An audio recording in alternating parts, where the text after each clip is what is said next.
Imagine lying on an operating table, completely vulnerable, counting backwards from 10, only to find out that the person holding the needle, well, they want you to suffer because of who you voted for. It sounds like a horror movie plot, honestly. But for a little while there in Florida, it was dangerously close to being real life.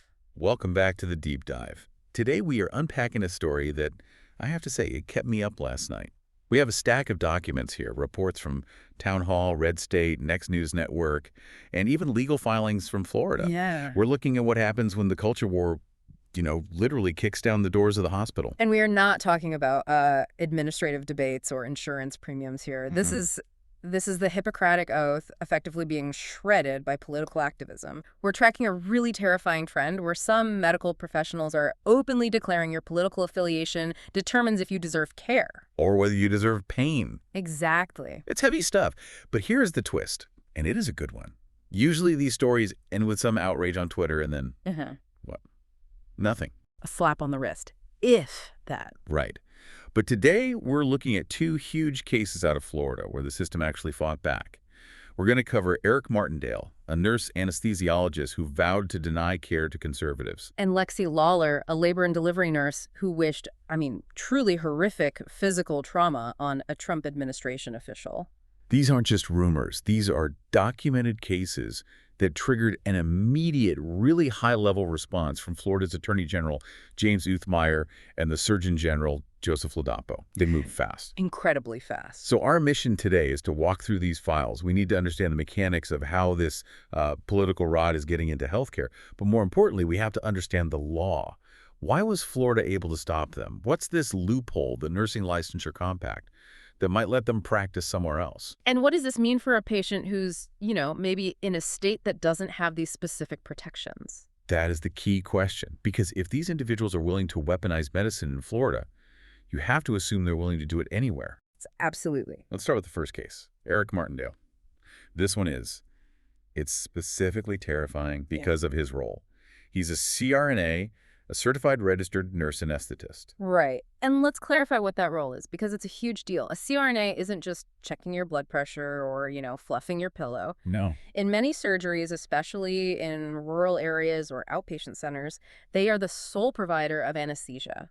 They control your breathing, your heart rate, your pain. You are completely at their mercy. So Martenddale goes on social media. I believe this was a Facebook post that just started making the rounds. Yeah. What exactly did he say? He didn't use any code words. He was totally explicit. He wrote, quote, "I will not perform anesthesia for any surgeries or procedures for Maggio." No anesthesia for Maggi, just a flat-out refusal of service based on how you vote.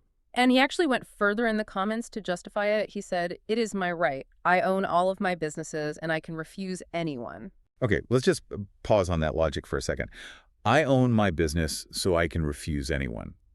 We hear this argument in other places, right? Like a baker not wanting to make a specific cake. Right. Is that at all comparable to a nurse refusing anesthesia?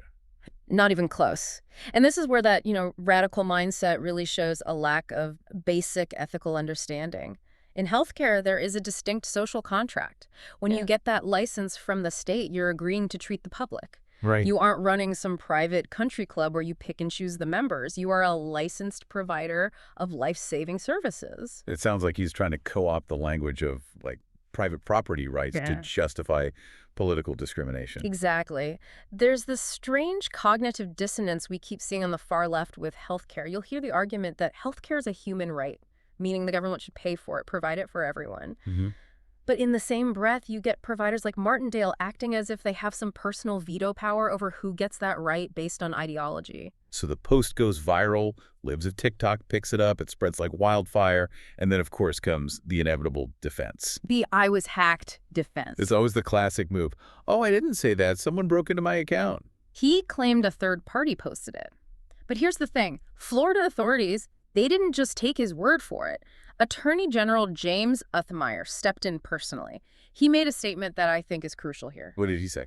He said there is zero tolerance for partisans who put politics above their ethical duty. They weren't interested in the excuses. They were looking at the threat to public safety. So what was the outcome? Did this drag out for months while he kept working? No. Martindale knew the walls were closing in. Faced with the Board of Nursing and the Attorney General, he voluntarily surrendered his Florida license. Okay, so he's out. He can't practice in Florida. That sounds like a win. It is a massive win for patients in Florida, but, and this is a big but we found in the research, it exposes a systemic vulnerability. Reports are saying Martindale has moved to Indiana. Indiana. Yeah. So he just packs up and goes to another red state. It appears so. And this brings us to a really important concept called the Nursing Licensure Compact, or NLC. Break that down for us. What is the compact? Think of it sort of like a driver's license. If you have a license in Florida, you can legally drive in Georgia or Tennessee. Sure. You don't need a new license for every state. The NLC is similar for nurses. It's an agreement between about 42 jurisdictions that lets a nurse hold one multi-state license and practice in all the other compact states. Which makes sense for staffing shortages and things like that, right? If there's a crisis, nurses can travel to help out. Theoretically, it's a great system for efficiency. But here is the flaw. Martindale surrendered his license voluntarily. Okay. He gave it up before the state could hold a formal hearing and actually revoke it. Ah, I see where you're going. By quitting before he was fired, so to speak, he avoids having that revoked stamp on his permanent record.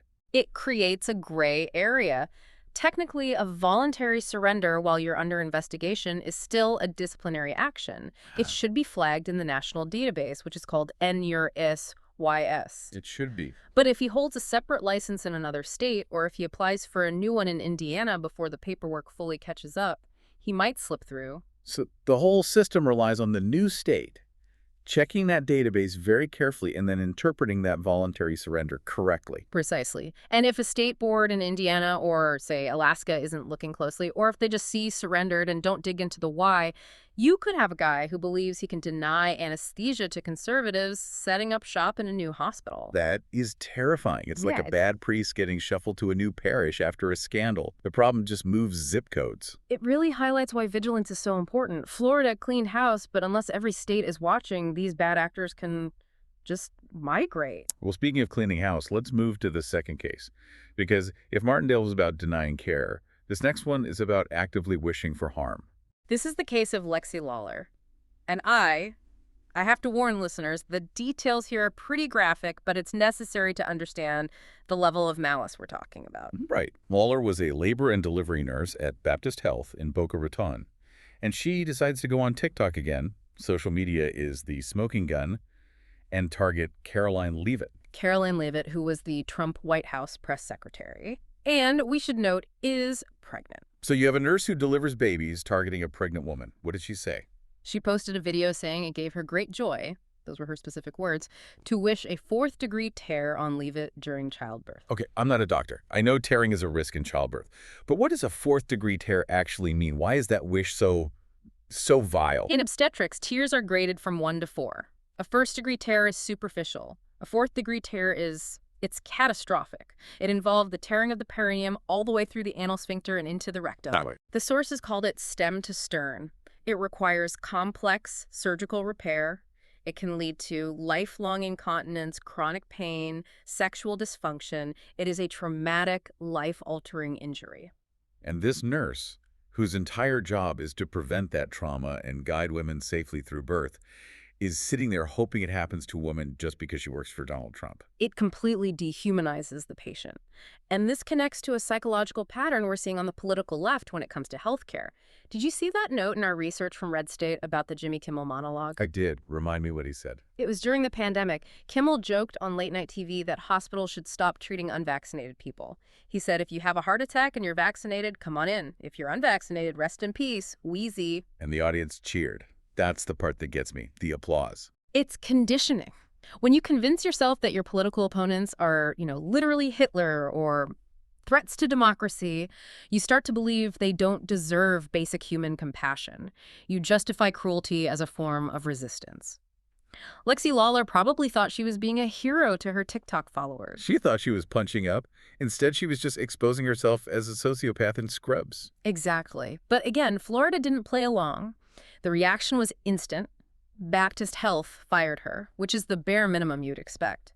But then the state went further. Surgeon General Joseph Ladapo issued an emergency suspension of her license. An emergency suspension is a big deal, right? That's not a, we'll look into it later. No. An emergency suspension order, or ESO, is reserved for cases where the practitioner poses an immediate serious danger to the public health, safety, or welfare. It means you stop practicing today. Wow. Attorney General Uthmeier called her comments vile and said she doesn't belong anywhere near patients. It's a relief to see that kind of decisiveness.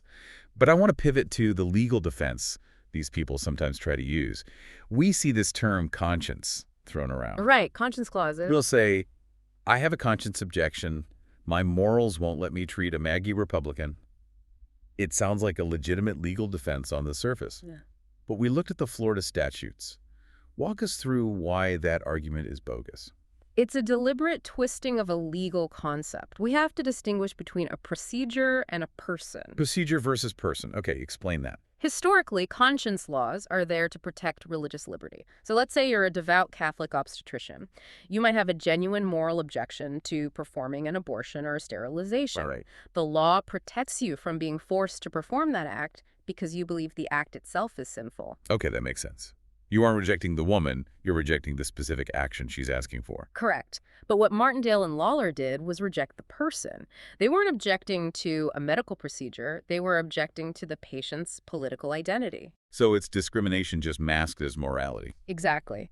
And Florida law is actually crystal clear on this. We pulled the statute. It says you can opt out of services for conscience-based reasons, but, and this is the crucial part, it may not be construed to allow a healthcare provider to opt out of providing healthcare services to any potential patient. So you can't just look at a patient and say, sorry, I don't treat Republicans. You cannot. Just like you can't say, I don't treat Democrats or Christians or atheists. Once you start picking and choosing patients based on their beliefs, you are not a doctor anymore. You're a political operative. And it seems like the left tries to blur that line. They want to expand conscience to mean I don't have to serve people I hate. They do. They try to frame their political intolerance as some kind of moral stand. But the law, at least in Florida, sees right through it. A.G. Uthmeier called it what it was: partisanship, not medicine. I think this brings us to the broader question of professional standards. Because even without these state laws, aren't there basic ethical codes that every doctor and nurse swears to uphold? There are, and they are absolute. We looked at the AMA, that's the American Medical Association, their Code of Medical Ethics, and the International Council of Nurses Code. Neither one has a loophole for people you disagree with. I was really struck by the AMA's stance on enemy combatants. Can you share that? This is really the ultimate test of medical neutrality. The AMA code is explicit. If you are a physician on a battlefield, you are ethically bound to care for wounded enemy soldiers. Think about that for a second. We're talking about someone who was literally shooting at you 5 minutes ago. Someone who's trying to kill you. If they're brought into your tent bleeding, your duty is to save them. You don't ask their ideology. You don't ask who they voted for. You just treat the wound. So if a doctor is required to treat a soldier who tried to end their life, Eric Martenddale can certainly numb up a guy wearing a Magier hat. You would think so. And that is why this modern activism in medicine is so dangerous. It breaks that fundamental contract. When you walk into a hospital, you're surrendering control. You're usually in pain, you're scared, and you have to trust that the stranger in the scrubs sees you as a human being first. And social media is peeling back the curtain and showing us that for some of them, that trust is just misplaced. It is. And it's not just the individual nurses. We need to look at the institutions. We watched a transcript from a Cigna video, that's a nursing honor society, and they were discussing the role of the board of nursing. One thing they emphasized is that the board exists to protect the public, not the nurse. That is an important distinction. The board is not a union. No, and people often confuse them. A union protects the worker. The board protects you, the patient. But usually these investigations are slow, they're bureaucratic, they can take months, even years. The fact that Florida moved this fast suspending Lawler immediately, it shows they recognized that public trust was collapsing. Well, that's the real damage here, isn't it? Yeah. If people are afraid to go to the doctor because they're conservative, we have a public health crisis on our hands. Absolutely. Think about Lawler's video again. Millions of people could see that on TikTok. If you're a pregnant woman in Boca Raton and you see a nurse at your local hospital wishing mutilation on a conservative woman, Okay. do you feel safe going there? No way. You're going to be terrified. You'll be lying in that delivery room wondering, Does she know I voted for Trump? Is she going to let me tear? Is she going to delay the epidural? It destroys the therapeutic relationship before you even walk in the door. That's why the find out phase of this story was so necessary. The firing, the license suspension, it sends a message. It says, you can have your politics, you can hate whoever you want, Yeah. but you leave that at the door when you clock in. It's a victory for sanity. But we can't get too comfortable, Ray. Uh, We mentioned Martindale moving to Indiana. That's the lingering threat. Florida has strong leadership right now. Uthmeyer and Ladapo didn't hesitate. But what about other states? That is the question. If you are listening to this in California or New York or Illinois, would your attorney general have acted this fast? I think we have to be realistic. In some states, the political pressure goes the other way. You might have a board that is sympathetic to the so-called resistance. They might look at a case like Lawler's and say, well, it was just free speech. They might look the other way because the victim was a conservative. Sadly, yes. And we also have to look at the education pipeline. Where are these nurses learning that this behavior is okay? If medical schools are teaching that silence is violence and that they have a duty to be activists, some students are going to interpret that as, well, I don't have to treat the enemy. It's a systemic issue. Florida put a lid on it this time, but the pressure is building up underneath. It is. And for you, listening, this means you have to be your own advocate. You need to know what the laws are in your state. Does your state have conscience protections that forbid discrimination against patients? Or does it have a loophole? And maybe pay attention to who your hospital's hiring, or at least be aware that the neutrality of medicine isn't a guarantee anymore. Medical neutrality is something we took for granted for decades. Now it seems we have to fight for it. So to wrap this all up, Florida fought back. 2 radical activists who tried to weaponize medicine are out of the Florida system. Justice was served. But the fight is just beginning. We have to demand that this standard applies everywhere. I want to leave you with this thought. The next time you walk into a doctor's office or you take your child to the ER, look around. The person holding the clipboard or the needle? Do they see a patient? Or do they see a political enemy? And more importantly, is your state government strong enough to protect you if they do see an enemy? That is the question we all need to be asking. Thanks for joining us on this deep dive. Stay informed, stay vigilant, and we'll catch you next time.